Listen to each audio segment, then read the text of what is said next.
Yeah, they didn't suck at LA. She's right. Thank you guys so much for joining us. Of course, this is your PHNX D-backs podcast. This is our post-series show. I am your mayor of PHNX, Derek Montilla. This is your social media goddess of PHNX, Makayla Perkins. And we, of course, are joined in the corner now. We've relegated Jesse, the vice mayor, to the corner because he's been bad. And yes, Jesse, how are you doing? Thunderstick Jesse Friedman. I have been bad. The moment I leave, the Diamondbacks win 2 consecutive games. Yes. So maybe this is for the best for everyone. Jesse, you also know that all of this good stuff happened after I dapped a baby in the press box. That really happened. I did not pull my hamstring, and the Diamondbacks went on to win 2 games against the Los Angeles Dodgers. We're excited about it, obviously. Thank you guys so much for joining us. So can we talk about my title for a second? The social media goddess? I want something other than the social media goddess. Okay. Because I also am on this podcast. Yeah, you have more to you than that. I feel like I should have some mayor title associated with my name now. Since everybody, see? You see what happens? I start giving out fictitious titles, and now people actually want promotions around here. Well, we'll figure that out, definitely. We'll get you a better title than that. It's just it's an all-encompassing title for you and what you do for us. But, of course, this show is brought to you by the fine folks at the DraftKings Sportsbook app. Go download the DraftKings Sportsbook app now. Get down on the NBA playoff action. New customers can bet just $5 on any NBA team to win, and you will get $150 in free bets instantly. You win no matter what at the DraftKings Sportsbook. Apologize for any issues I'm having with my microphone, apparently. But again, we thank you guys for joining us. I'm just so excited. Microphone or not, I will shout without a microphone because the Diamondbacks beat the Dodgers. I'm surprised. They really stepped up in this game, in this series. And most importantly, they have been playing they've been making a lot of mistakes. Yes. And in the last 48 hours, we saw them play some relatively error-free baseball that led to their first series win of the year. Coming into the game, they led the National League in errors with 17, which is not great. Not a great way to start the season, especially when you're so used to seeing the Diamondbacks being so solid defensively. I think Mike Hazen especially has preached, this defense over everything mentality and like winning baseball games through their defense. So to watch them commit so many errors so early on was kind of alarming, at least for me, because I wasn't used to seeing that. Knowing that they came in leading the National League with 17 errors, it's like, okay, we need to figure out how to fix this. I think their starting off so good. Their offense was horrible. Their defense was horrible. And now this series was finally the series where it kind of all flipped. Like, the starting pitching was a little shaky, especially that first game, and the first Zach Davies, I don't even want to talk about it type of deal. But the starting pitching kind of looked shaky, and then the defense looked so great, especially yesterday, and the bats were awake again. So they kind of flip-flopped problems.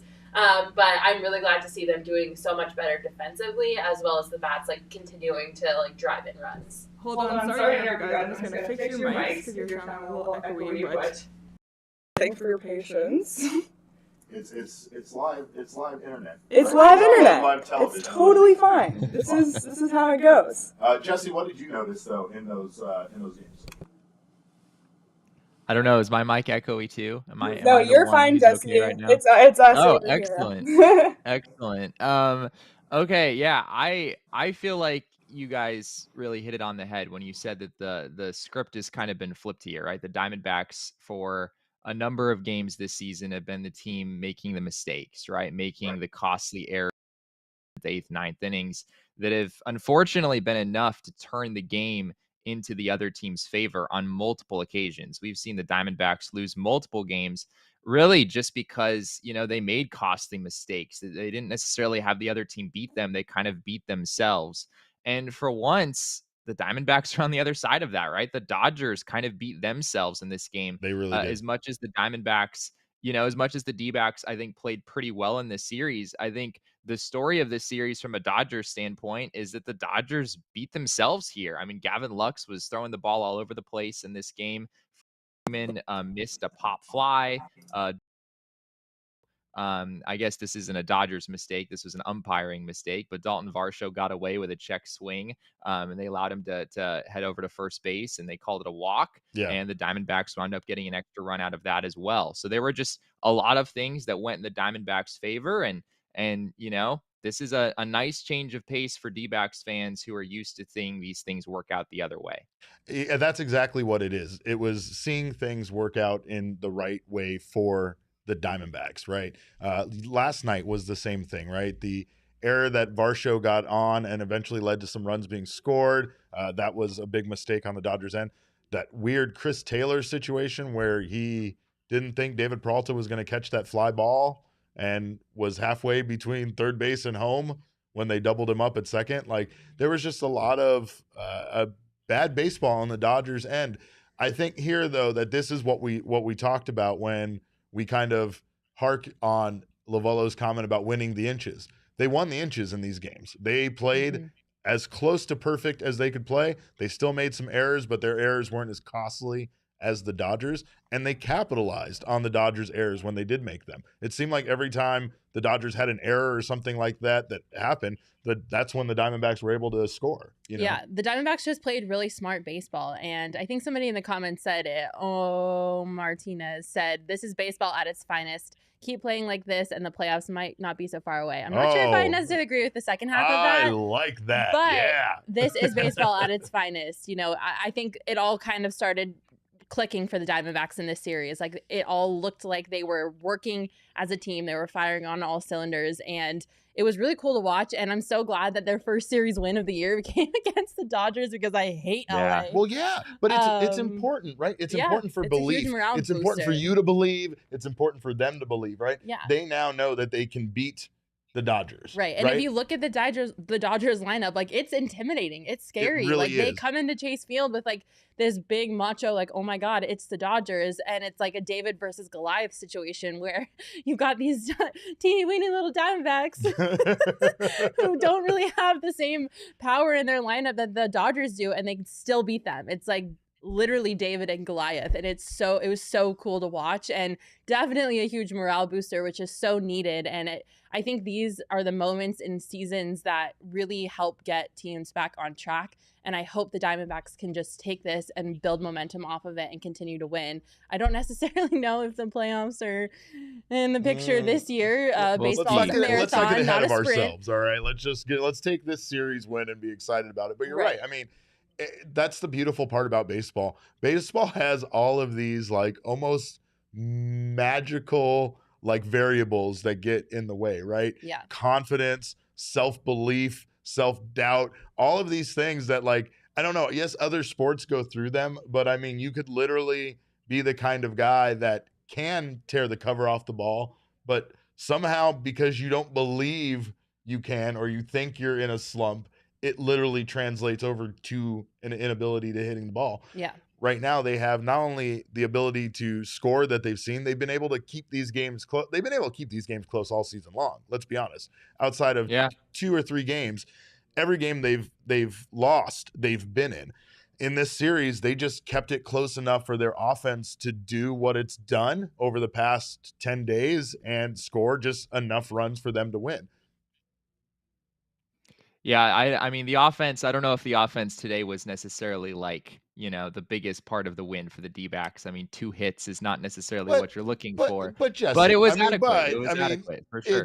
It's getting the timely hits, right? They entering this series, they were like, or actually entering this game, they were 7 for 37 with runners in scoring position. So getting guys on base and getting them over to second, even if it's based on an error by the Dodgers, it's not a slam dunk for the Diamondbacks to drive those runs in, right? The Dodgers had fewer opportunities than that.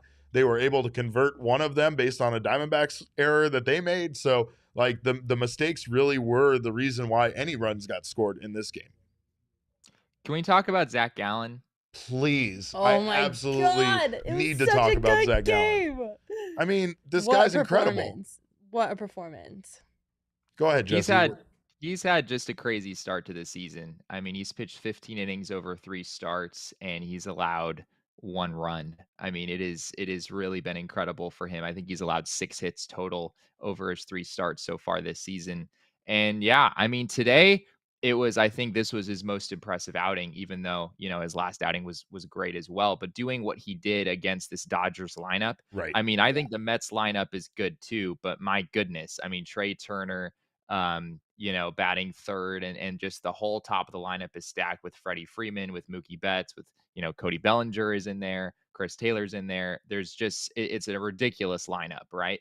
Yeah. And seeing Zac Gallen do this against this caliber of team, on one level, you're like, oh, he's just going toe to toe with Julio Urias. They pitched roughly the It was same. such a good pitching matchup. Yeah. Oh my God. Well, yeah. And we talked about that, Jesse. We talked about how maybe some of those changes made to the lineup when Torrey did make them in Washington, when they had that doubleheader, was kind of looking down the road at what the matchups would be with this Dodgers team, perhaps. I have no way of knowing that because we didn't get confirmation from Torrey, but it seemed like Sure. they essentially sent out their best opportunity to win Yep. this series, and it worked. I think Brute Squad said that shrewd managing by Torrey to make our first series win against the Doyers.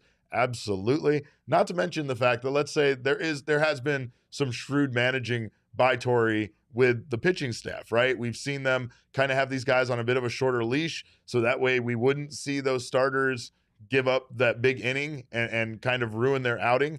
And it's worked. I mean, Merrill Kelly and Zach Davies both gave up some runs early on, but they were able to bounce back and keep the team in the games. Unfortunately, Yeah. Merrill Kelly's outing, they weren't able to get any offense, but in Zach Davies' outing, and again with Zac Gallen, they were able to do just enough to give this team enough offense to win, right?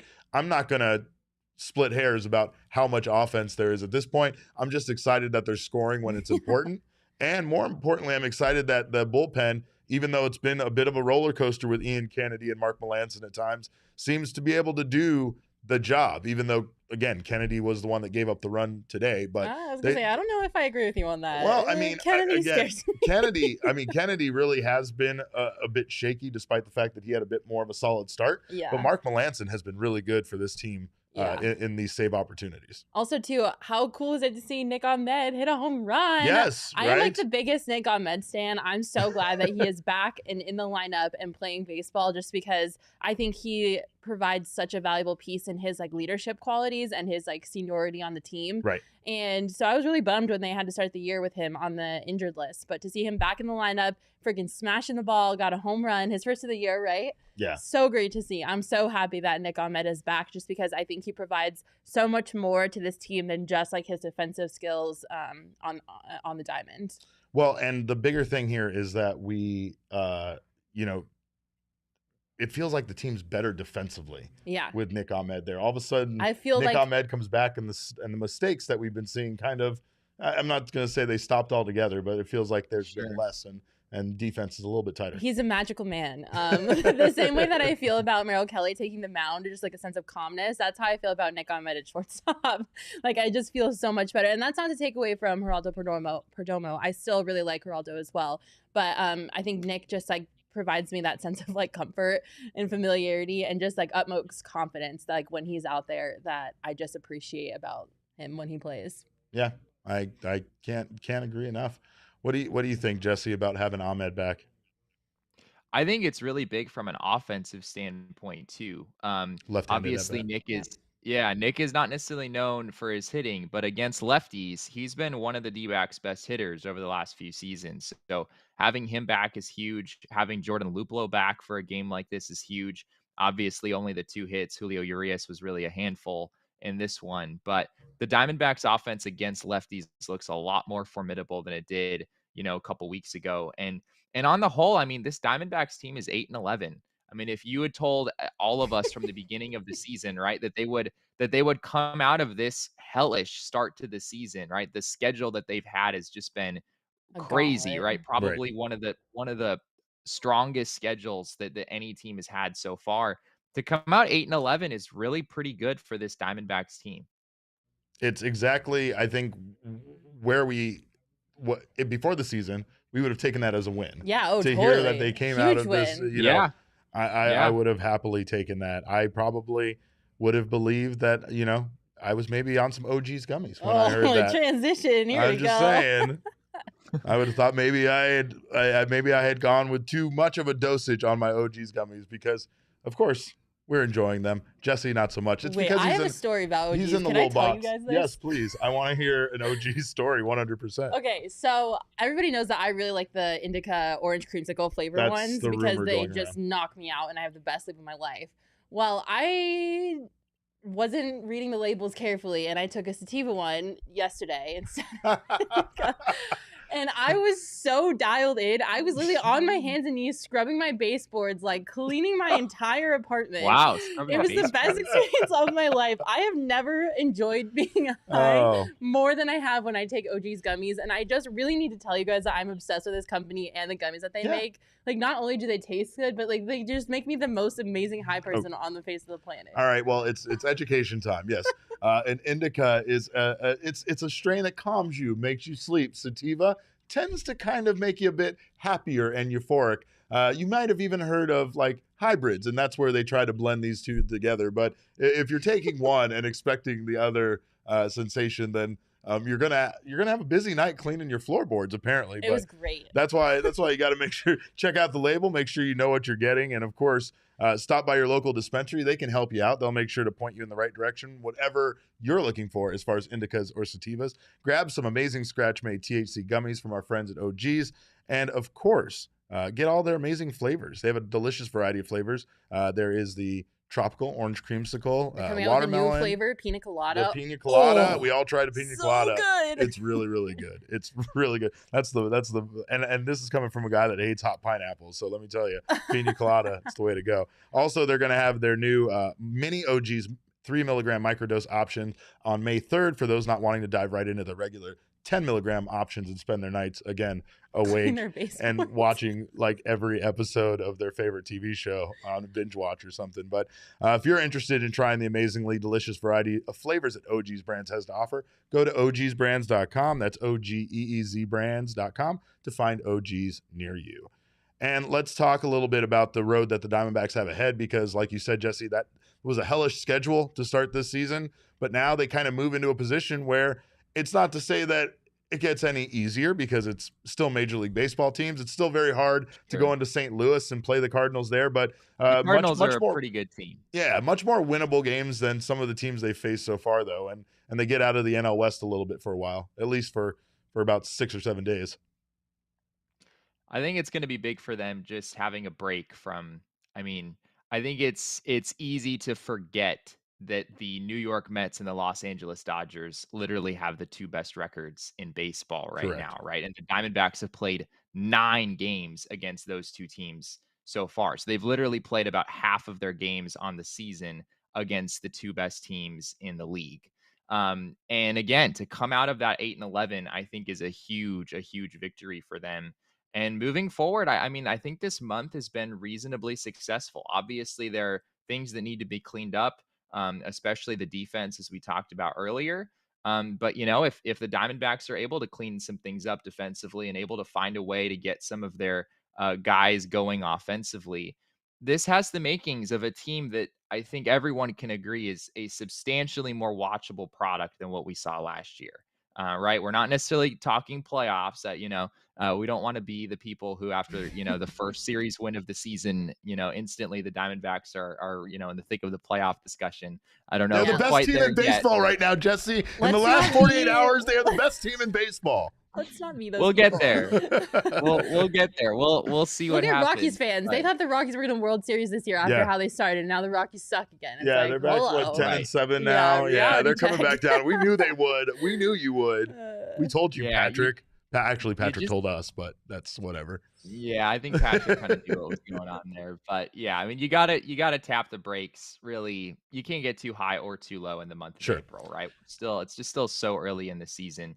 But look, guys, I got to run and interview a Diamondbacks coach for a story that I'm about to write. That's right. We've been talking about this story for 2 weeks, it feels like. But Jesse has been working on an excellent piece that I can't wait for you guys to all check out over at gophnx.com. So Jesse, we thank you for your analysis, of course, as always, and go Diamondbacks. Go Diamondbacks. All right. I'll see you guys later. All right, man. I do want to comment on something he said, though. He said, like, the way that the Diamondbacks have been playing are substantially easily more. We can watch them easier. Like it's substantially better watching them than it was last season. Yeah. And I think that's super important because I am concerned about baseball as a whole right now. Just like looking at the attendance numbers around the league between the A's, the Rays, the Orioles, the Marlins, like it's kind of scaring me. And the Diamondbacks are kind of on like that same wavelength as those teams are in terms of attendance. Like they're not obviously packing the stands every night, but they're not like the worst in the league when it comes to attendance. Sure. And I just like think that having baseball games like today against the Dodgers makes it so much more like people are so much more willing to go out and spend money at a ball game and like watch that product than they would be if it was like how it was last year. So I just really want to encourage people to like get out there, support the team, like support the Diamondbacks, because I think there's going to be moments like there were today that are going to happen throughout the entire season. And I think this team is worth supporting. Like it's not a dumpster fire where, Mike Hazen is going out there and saying this team is going to absolutely be garbage and we don't care about what any of you think, like someone in Major League Baseball looking at you Reds. So I think it's just important to get out there. And I think it's great to watch them be better than they were last year, because last year was so miserable. Like it's so nice to finally have watchable, consumable baseball. I think the thing about the Diamondbacks fan base is, if you're going to criticize us, is that we tend to only come out in the good times. And that's why I encouraged on a piece that I wrote to just go out and enjoy the moments, right? Yeah. Enjoy moments like this series. Mm-hmm. Enjoy that opening day walk-off win. We've had 20 games played, right? 20 games played, 19 games played, whatever. They're 8-11 now, so that's 19 games played. And I mean, they've already delivered. I feel like, even last year they had multiple no-hitters. I'm sticking with that. One no-hitter. And some great moments, right? Yeah. But this year already feels like we've had more moments of joy and happiness, more exciting moments from this team than we had in all of last season. Yeah. I know things started off slow, and I know it was easy for people to immediately fall back on the shit, here we go again, right? And it's true. I get it, right? I cover this team. You think I didn't say shit, here we go again? I'll be the first to admit, you couldn't pay me to go to a Diamondbacks game last year. I'm sorry. There's no shot in hell that my butt would be in a seat watching the product on the field that they had last year. So like, I'm the first to admit that was me last year too. But it's just great to see so much of it. I think obviously like a big difference in this team. No, and I'll even say that from the opposing fan perspective, which tends to be a bit of a sore point for fans, right? They don't want the building filled with opposing fans. Well, then the only choice we have is for us to get out there and fill up that stadium, right? That's the only choice. It's understandable for there to be this attrition in fans attending games, right? Yeah, totally. There was a lockout. There was a middle finger held up by MLB at both the players and the fans that they, were going to stop baseball until they got their way with this whole negotiation process, right? Yeah. So some people get bitter about that. Some people are petty and they just won't go to games anymore. Some people, and this is probably the bigger percentage, actually don't give a shit. Like they actually don't want to go to games anymore. Right. They actually lost the little interest they had in baseball by baseball doing that to itself. It's the Eric Andre meme of him shooting Hannibal and then being like, who would do this, right? Yeah. MLB shot MLB's season, and then they're asking, who did this, right? It's just one of those situations where, at the very least, I've seen more people at Chase Field this year than I felt like I saw at most times last year, with the exception of a Dodgers game on Saturday night like we had. This particular series was a weeknight series. And again, the Dodgers fans represented well, right? They usually do. It's just different, right? They're not only the best team in baseball, but there's people that even live here in the Valley that have loved the Dodgers for longer than the Diamondbacks existed, right? So, the thing that you can't get mad about, though, is the fact that anybody's coming to that stadium and paying money to watch baseball there. And right? Omar Martinez says winning fixes these types of things, which is really totally does. true. Like if the Diamondbacks start winning, more people are going to go to games. So for everybody's sake, I hope that they can continue this positive trajectory, and at least we can get to a point where, it's worth watching and worth supporting. Exactly. And now I will say the Clutch Canuck said Oakland's attendance is actually depressing, even knowing it's a boycott. And that's absolutely correct. It is depressing. And I think they're averaging like 7,000 Yeah. a game. Well, which is and I so mean, I've been at a couple of 5,000, 6,000 games last season at Yeah. Chase Field, and it's just, It's it's not great. depressing. It's depressing, right? There's literally nothing that breaks my heart more than going on Twitter and seeing pictures of empty ballparks like while games are being played. Like it crushes my soul. And let me ask you this. Well, that's honestly, man, that's been something though since like they used to make fun of Marlins. Marlins have been made fun of their entire existence about Yeah. the lack of attendance. But like, who wants to go to a baseball game when you're in Miami when there's Okay, but Miami honestly, just though, outside of like, the door? I know that I'm like a 90-year-old man inside a 25-year-old's body. I would pay so much money just to watch Jazz Chisholm play baseball. Like I would be the person that would go to Miami just to go to a Miami Marlins game and sit there and say that I saw Jazz Chisholm play. You and Charlie Sheen. You and Charlie Sheen. But I know that I'm in the small minority with that though. Yeah. But yeah, Anyway. I'm sad about it. But it's fine. It's fine. The Diamondbacks won a series and it's That's the Dodgers. right. And Woo! that's the thing is we got to build on these moments. We got to enjoy it. But most importantly, we got to get out there and we have to support the team, I feel like. And they should let steroids back in baseball. You Just totally take- derailed that She conversation. takes these wild swings out of nowhere. The other day, she went on a whole tangent about hating babies. So I know that's why she's Okay, not but that look, impressed about me Brute Squad dapping a baby in Barbecue- the press box. Brute Squad Barbecue said 94-95 strike caused 20% drop when they started Yes. playing again. And Yes. steroids saved that era of baseball. So No. honestly, She's not wrong about that. let She's steroids not, back. she is not entirely wrong about that. But going back to Jesse's article, of course, you can get that as soon as he eventually finishes it. Here's the funny thing. Jesse wanted to talk to Merrill Kelly's surgeon about his surgery, his injury that he went through, the thoracic outlet surgery. And apparently Merrill Kelly hasn't been able to get a hold of his surgeon himself. But Jesse talked to him for like a half an hour. So that's how that goes. And you'll get that piece eventually over at gophnx.com. Sign up to become a member. I also have a piece coming on the spring training economic impact to the state of Arizona. So get that over at gophnx.com. If you haven't signed up to become a member yet, get your annual membership, get yourself a free t-shirt, get yourself this free t-shirt. Lot of compliments on this one today at the ballpark. So make sure to get yourself a free t-shirt over at phnxlocker.com. You'll get that for being an annual member. If you're not interested in the annual membership, you can sign up for the month-to-month option, and you'll get your first month for just 50 cents. Remember, no matter which membership you choose, members will get members-only discounts over at the phnxlocker.com, as well as access to our members-only Discord, where we will be chatting about baseball all summer long. Of course, looking at the schedule coming up, like we said, we have Paul Goldschmidt and the St. Louis Cardinals coming up. They will be heading out on a flight this evening. By the way, they had a very classy celebration last night during their post-Dodgers win. And I wonder if it's happening again today. There was a bourbon party going on in the clubhouse. So I was surprised that they weren't wearing like vests and jackets and smoking cigars, right? Yeah.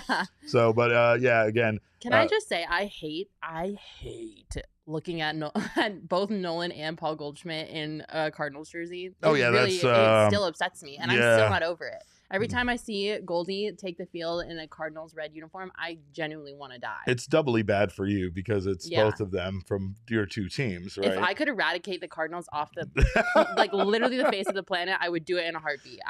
That's a strong fan base. You're gonna have a hard time with that. Fight me, St. But Louis, okay? I will say this: as the Diamondbacks go on the road, they got to make sure that as they take the field, that their field is properly trimmed, no matter where they go. No, don't do this to me. We're back to this, Mac. What are you talking about? If my math is correct, you guys can join over 4 million men worldwide who trust Manscaped with this exclusive offer for you: 20% off and free worldwide shipping with the code DBACS at manscaped.com. If my math is right, that's 8 million balls. Oh my God, no! That is 8 million balls, and not the outside not outside high and outside. We're talking about inside and tight balls is what we're talking about. And make sure that you keep those balls clean and over the plate with the Performance Package 4.0 by Manscaped, which you can get over at manscaped.com. Inside this package, for your package, you'll find their Lawnmower 4.0 trimmer, Weed Whacker, ear and nose hair trimmer. That's a sensitive one for me. Jesse still doesn't know about the ear. It's coming for him, though. The ear hair is coming soon. But, of course, not only do you get the ear and nose hair trimmer, you get the Crop Preserver Ball Deodorant. That's a thing, Mac. Yeah. Crop Reviver Toner, Performance Boxer Briefs, and a travel bag for you to go on the road on your road trips. to hold your goodies. So trust me when I say this, fellas. You won't mind your balls, being outside the strike zone as long as you take care of them with manscaped.com. Get in on the action. Once again, 20% off, free shipping with the code DBACS at manscaped.com. That's 20% off with free shipping. Unlock your confidence, much like the D-backs have at the plate, and use the right tools for the job with Manscaped. That's like the equivalent of like your grandma seeing you naked. Like that was so awkward. That was so uncomfortable. They said, when do you want to do it? I said, go. when Max on the show is when I said I wanted to do it. If you're watching this, you better go to Manscaped right now and use that code just because that's just because of the pure embarrassment she went through. Oh my God. The lawnmower does work for the ladies too, by the way. Can we stop? Yeah, well, it's in the comments and I'm just confirming. It was a question that was being asked. Just like today, someone wanted to know if David Peralta got his home run ball back last night. It was his 100th career home run, and did he get it back? He did get it back. Nice. Yeah, when he walked over to his locker, it was in a little case all ready for him and everything. And he had much more comfortable talking about baseball. Yes, of course. We'll get back to that's this kind of baseballs, right? But of course, that 2-run home run last night in the 8th inning was just incredible. Peralta just looks like he's dialed in again. That was something that was a bit concerning to me because I was very excited for his year. Yeah. He looked very good in spring. Even when he was missing, it wasn't by a lot. And then much like the rest of the team, they just kind of they just kind of floundered there offensively at the plate. Katel Marte continues to have like the hardest hit ball in the game, and it's hit at like a negative 15 degree launch angle, which means it's just going straight down into the ground, right? So it's not that he's not hitting the hell out of the ball.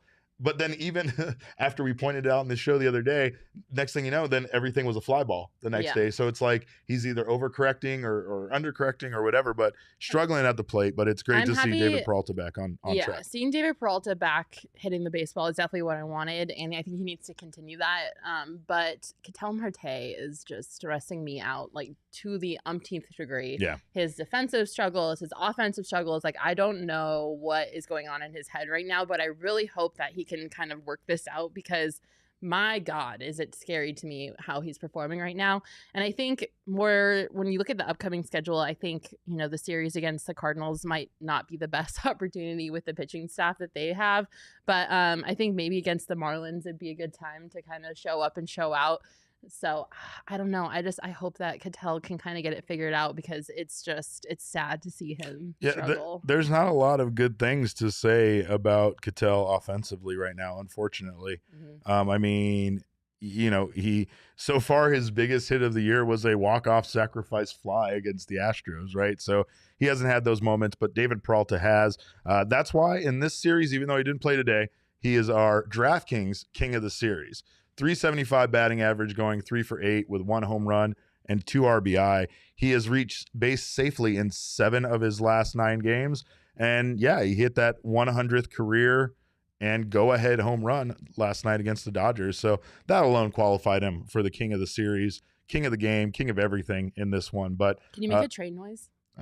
Choo-choo. How many choo-choos are there after you chug a? How many chuggas are there after you choo-choo? Just 2. No, no. How many chuggas are there? Chugga, choo-choo, 2. No, there's not 2. Yeah. Chugga, choo-choo, or there's 4 or 8. 4 or 8 is the only acceptable answer. No, but can you make like an actual train whistle noise, like hoo hoo? No, I cannot. There's like a viral trend on TikTok where people were trying to make train noises, and I really want to know if people can do it. No, I don't know. We'll have to make a video. We need to go around asking fans around Chase Field if they can make train noises, but.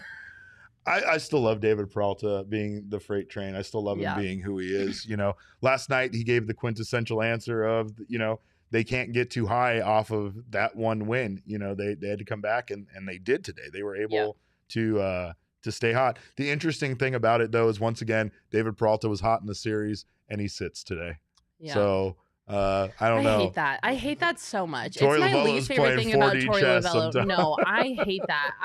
I subscribe to the idea that if you hit a home run in the previous game, you're automatically in the lineup the next day. And it bothers me so much when Torey makes those decisions.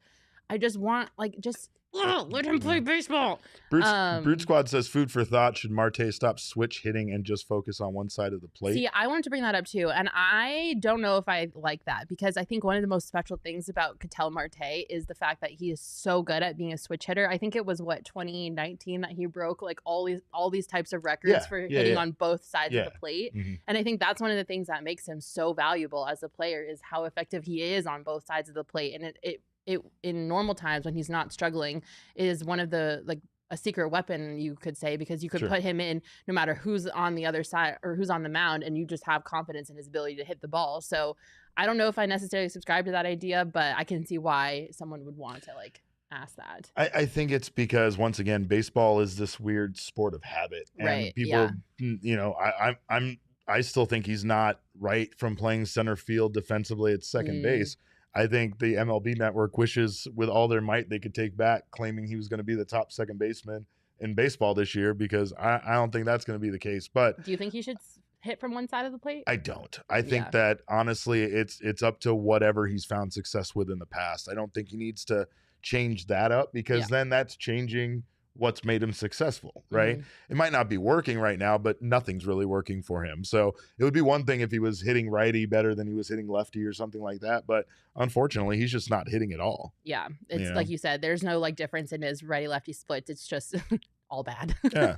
He was this team's MVP last year. He hit 318, and that was in a season when he went through a number of hamstring injuries and other things, that kept him from being on the field regularly. So hopefully we see him get back, because the Diamondbacks need him. And honestly, the way this offense is playing right now, the way this pitching staff is playing right now, I'm starting to buy in. And I'm starting to believe that this team can win and be competitive. How far does that go? I don't know. It's baseball. That's the ridiculous part about baseball. The Giants were supposed to win or, be 500 last year and finish third in the division, and they ended up winning more games than they ever have in franchise history. That's why baseball is so amazing and why everybody should start going to games. But I also I think too, I don't necessarily need the Diamondbacks to be in playoff contention to think this season is successful. Sure. To me, what would make this season successful is seeing breakout performances from players that we need to be pillars of this organization in the future. So Katel Marte, I like that. Zac Gallen, Geraldo Perdomo, just these guys that we really need to be special, so that when you have those players that are in your farm system right now finally make it to the league, everything kind of just melds together and they become that special team that we think that they have the potential to be. So I don't know. I don't need to see them compete for the playoffs. I don't need to see them be a bunch of games over 500. I just need to see the people that we know on this team can perform at the highest ability, so that they can just kind of keep that momentum going in the future, especially when those pieces that we're waiting on finally make it to the big leagues. Yeah, I agree with that. And I think it's an unfair assessment for Torey Lovullo to be blamed for the construction of this team and the success of this team, considering that they really didn't give him the right tools for this team to be competitive. It's right? not on Torey at all. I feel this is a strategy. That's where I feel like if things went too bad this year, that's where it might fall. So for me, look, she's a Nick Ahmed stan. I'm a Torey Lovullo stan. That's the way it is. The guy is just an incredible human being, and it makes it hard to not root for him when you know him, and just some of the way he treats some of the people around the organization, not just the players, but everybody, right? Yeah. He truly cares about people, and it's hard to find people that are that way, especially in a position like him, in his, right? So, but yeah, I agree. I think the expectations should be, set in a way where we're happy with finishing better than we did last year, seeing an improvement, seeing this team start to emerge. The thing I like the most is the fact that they haven't been giving guys a very long leash when it comes to not performing well. Yeah. They know the talented guys. They even know when guys are putting together great at-bats, even if it's not translating over to hits and good stats. They know the difference, but they haven't been giving, guys that haven't been performing well or haven't really found a place on this team too much time. The thing I like about that is it shows that they are moving on. They're not going to wait for someone to come around. Whereas in the past, last year especially, it felt like they didn't even have a choice because they didn't have enough bodies to fill the team. But again, we thank you guys so much for checking out the show. Big shout out to David Peralta, our Draft King of the Week. King of the series. If you guys go over to DraftKings Sportsbook as a new customer, make sure to use our code of PHNX. New customers right now can get down on the NBA action. You can bet just $5 on any NBA team to win their game in the first round of the NBA playoffs, and you will get $150 in free bets instantly. You win no matter what at the DraftKings Sportsbook. And what I was reading that I messed up there is that existing customers like myself can place a same game parlay each day of the first round of the playoffs with 3 or more legs, and you will get up to $25 back if one leg doesn't hit. Remember, shoot for the moon. Let's get on the Suns. Let's win big when they win big. To close out the series, you can get a big same game parlay victory. And if you don't hit, then you'll get that $25 back in a free bet. Download the DraftKings Sportsbook app now. Use promo code PHNX. Bet $5 on any NBA team to win their game during the first round of the playoffs, and you will get $150 in free bets instantly. That's promo code PHNX at DraftKings Sportsbook, an official sports betting partner of the NBA. 21 and over only. Arizona only. Gambling problem? Dial 1-800-NEXT-STEP. New customers only. Minimum $5 deposit required. Eligibility restrictions apply. See DraftKings.com/sportsbook for details. And yes, that's what you guys need to do. Go get down on the DraftKings Sportsbook action. We'll give you my DraftKings Sportsbook pick of the week tomorrow. You'll have to wait for that. But we thank you guys so much for checking out the show. On behalf of Makayla and myself, we always thank you guys for being here. You can follow us on Twitter. I'm at cap_caveman with a K. She is at Makayla E. Perkins. The E show is for electric. E for electric. We're going to have to, yeah, she's going to get a nickname around that for sure. But of course, all roads lead to at PHNX_sports and at PHNX_DBacks. And that's on Instagram, Twitter, and Facebook for at PHNX_sports. If you're watching us right now on YouTube, make sure you're subscribed to our channel. Sign up for notifications. That way you don't miss live shows like this one and all of the content coming out from the PHNX team. If you're listening right now on the audio podcasting app of your choice, please make sure to subscribe to us there and, leave us a 5-star review. She's a 5-star lady. We thank you guys again so much for checking out the show. Arizona Diamondbacks win against the Dodgers. First series win of the year. On behalf of Makayla and myself, it's good times. Thank you guys for joining us. And remember, kids, suck it. Baseball is fun, but LA can suck it.